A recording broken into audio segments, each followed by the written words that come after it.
हामी चाहिँ अहिले मुस्ताङमा 4 भाइले यात्रा गरेको, तर 2 भाइ अलिकति अगाडि छौँ। साथीहरू 2 जना आउँदै हुनुहुन्छ।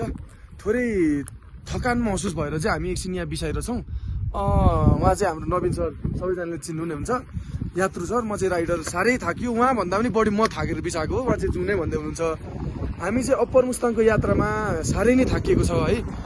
अनि यो भिडियो चाहिँ हजुरहरूलाई पनि यसो मुस्ताङको भ्यूहरूलाई सेयर गर्नको लागि बनाइएको भिडियो हो।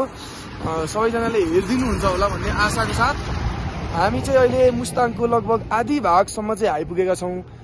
यहाँसम्मको बाटो एकदम धेरै कठिनाइ छ। अबको बाटोमा झन् कठिनाइको कुरै नगरौँ, तर त्यो कठिनाइ दुःख पछिको स्वर्गलाई चाहिँ हामी निहाल्नको लागि एकदम धेरै सङ्घर्ष गरेर हिँडिरहेका छौँ, दौडिरहेका छौँ। हजुरहरूलाई पनि यो भ्यू चाहिँ सबैजनाले हेरेर आनन्द लिनको लागि यो भिडियोलाई मैले बनाएको छु। हेरिदिनु होला, रमाइदिनु होला, हाम्रो यात्रामा हजुरहरूले साथ दिनु होला। हस्त धन्यवाद from ICC team with our ICC coordinator Naveen Basnet and me tuition teacher Vipin तिप्सिना। हस्त हाम्रो तर्फबाट हजुरहरूलाई एकदम धेरै न्यानो नमस्कार छ। हस्त धन्यवाद।